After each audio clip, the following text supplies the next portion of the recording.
नमस्ते, सलाम।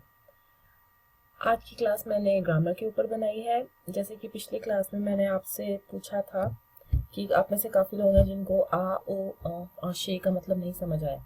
तो आज की वीडियो में मैं दोबारा से समझाने की कोशिश करूँगी। और इस वीडियो के एंड में मैं आपको एक इम्पॉर्टेंट इन्फॉर्मेशन दूंगी जो मैंने आज तक अपनी किसी वीडियो में नहीं दी। तो मेरी वीडियो एंड तक ज़रूर सुनिएगा। तो पिछली क्लास में मैंने आपको समझाया था कि आ प्लस नो de la ville, जब किसी भी शहर का नाम लेना हो तो उसके आगे आ लगा देते हैं, जैसे कि आ पारी, आ दिल्ली या कराची। जो suis à पारी। तो आप में से काफ़ी लोगों ने मुझे मैसेज करके बोला था कि ये आपको समझ में आ गया है। उसके बाद मैंने आपको बताया था कि ओ मस्कुलिन कंट्रीज के साथ लगता है, जैसे कि ओ पाकिस्तान, ओ ब्राज़ील, ओ जापान। ये भी आपको अच्छे तरीके से समझ आ गया था। उसके बाद मैंने आपको बताया था कि ऑन लगता है जो फेमिना कंट्रीज होती हैं, जैसे कि ऑन इंड, ऑन चीन, ऑन ऑस्ट्रेली। यहाँ तक भी आपको अच्छे तरीके से समझ आ गया था। ये एक एग्जाम्पल है एक यूज का। आ, ओ और शे, इनको किस तरीके से यूज किया जाता है, ये एक एग्जाम्पल है। आइए एक और एग्जाम्पल लेते हैं। जैसे कि यहाँ पे मैं आ बता रही हूँ, आ किस तरीके से यूज होता है। ये जो आ, ओ, शे, इनको फ्रेंच में प्रेपोजिशन कहते हैं। तो जो हमने पहले प्रेपोजिशन यूज की थी, ये preposition avant le nom des villes, will मतलब शहरों के नाम, उनके आगे यूज की थी, या avant le nom des pays, जो कंट्रीज के नाम है उनके आगे यूज की थी। ये प्रेपोजिशन ट्रांसपोर्ट वाले सिस्टम के आगे भी यूज होती हैं, जैसे कि मोटो एक ट्रांसपोर्टेशन का सिस्टम है, गाड़ी, ट्रेन, बस, ये सारे ट्रांसपोर्टेशन के सिस्टम है। तो आ इनके आगे भी यूज होता है। तो ये प्रेपोजिशन है जो यूज होती है avant les moyens de transport। moyens de transport मतलब ट्रांसपोर्टेशन के तरीके, सिस्टम। जैसे कि मोटरसाइकिल को कहते हैं। मोटरसाइकिल के आगे हमेशा आ लगेगा, ओ मोतो नहीं होगा, ओ मोतो नहीं होगा, आ मोतो। अगर आप किसी से पूछते हो tu viens comment, तुम कैसे आ रहे हो, वो बोलेगा je viens à moto, मैं मोटो में आ रहा हूँ, मोटरसाइकिल में आ रहा हूँ। je viens à vélo, मैं साइकिल में आ रहा हूँ। je viens à pied, je suis à pied, मैं पैदल आ रहा हूँ। तो मोटो, वेलो और पिए, इन सब के आगे आ लगेगा। अब ये एग्जांपल लेते हैं ट्रेन का, अवियों का। ये भी ट्रांसपोर्ट वाले सिस्टम है। ऑ कैसे लगेगा इनके आगे, था के आगे ऑ लगेगा, ऑ था, ऑन अवियों। अब आप मुझे ये पूछेंगे कि कैसे पता चलेगा कि आ लगेगा और कैसे पता चले कि ऑ लगेगा।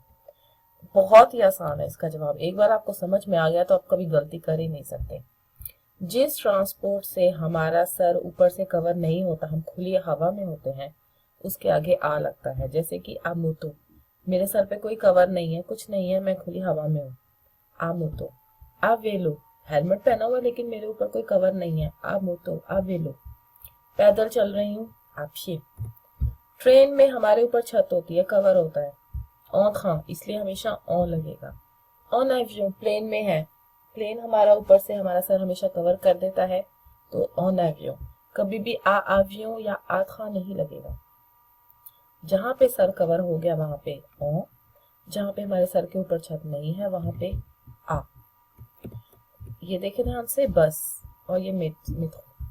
ऑन बस, क्योंकि हमारा सर कवर हो गया है, on metro. Tu viens comment? Je viens en bus. Tu viens comment? Je viens en métro. मैं बस में आ रहा हूँ, मैं मेट्रो में आ रहा हूँ। तो ये आप समझ गए होंगे दूसरा यूज ये प्रेपोजिशन का। पहला शहरों के नाम के आगे और कंट्रीज के नाम के आगे, दूसरा जब हम ट्रांसपोर्टेशन लेते हैं वहां पे भी इन प्रेपोजिशन का यूज होता है। एक और एग्जांपल देखते हैं। जैसे कि ये प्रेपोजिशन में मैंने एग्जांपल लिया है शे का। शे, आप में से काफी लोग बोलते हैं je vais chez le médecin, je vais chez ma tante, elle va chez elle।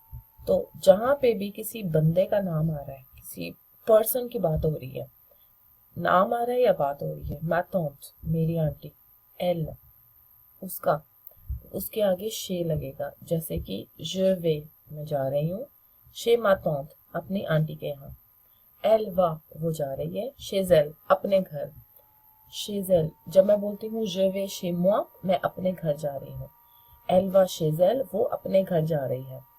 तो जैसे ही आपने अपनी बात की या किसी इंसान की बात की तो हमेशा शे लगेगा। उसके बाद आ, आ हमेशा फेमिना नो के साथ लगता है, जैसे कि tu vas à l'école।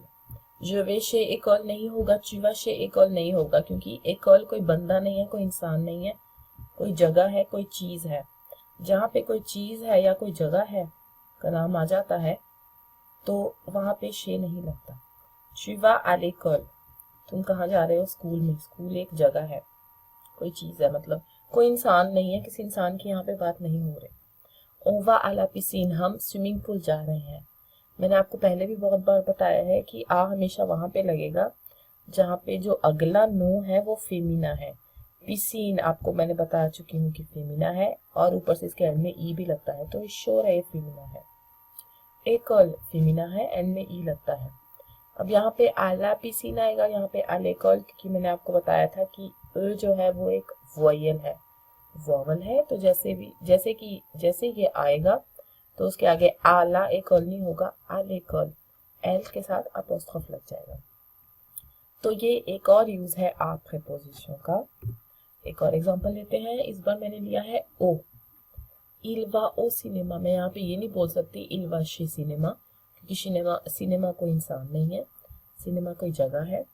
il va au cinéma, il va à la cinéma भी नहीं लगेगा, क्योंकि सिनेमा एंड में चाहे ए आता है, सिनेमा फेमिना नहीं है, सिनेमा मस्कुला है। nous allons au supermarché, nous allons chez supermarché नहीं लगेगा, ये आप समझ गए होंगे क्यों, क्योंकि सुपरमार्शे कोई इंसान नहीं है, कोई जगह है। nous allons au supermarché, क्योंकि सुपरमार्शे मस्कुला है। तो ये आज आप समझ गए होंगे कि आ, ओ, en, chez एक तरह की प्रेपोजिशन है, अलग अलग सिचुएशंस में यूज होती है।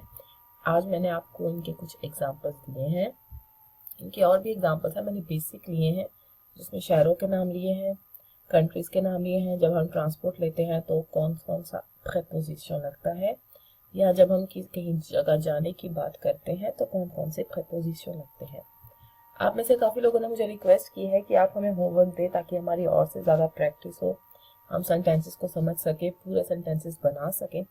तो ये मैंने 4 सेंटेंसेस का होमवर्क दिया है। आप चाहें तो मुझे इनके जवाब ईमेल कर सकते हैं, या चाहें तो आप यूट्यूब में कमेंट्स में लिख सकते हैं। तो पहला एग्जाम्पल है je vais, यहाँ पे मैंने 3 पॉइंट्स लगाए हैं, क्योंकि इनमें से कोई प्रेपोजिशन जो मैंने आज आपको सिखाई है उनमें से कोई एक यहाँ पे लगेगी, तो आपको ढूंढनी है कौन सी लगेगी। le boucher pour acheter de la viande, अभी मैं आपको इन सेंटेंसेस का मतलब आज नहीं समझाऊंगी, वो मैं अगली क्लास में समझाना चाहती हूँ। मैं चाहती हूँ कि आप इनको करने की कोशिश करें।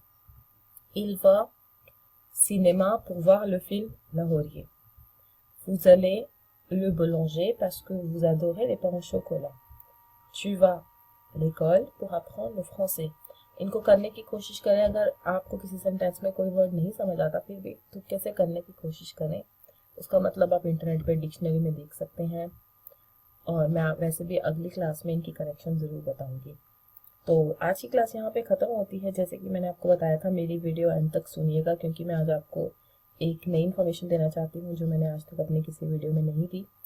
तो वो नई इन्फॉर्मेशन ये है कि मैं अपना फेसबुक का पेज बना रही हूँ, जिसमें आप चाहें तो मुझे ज्वाइन कर सकते हैं।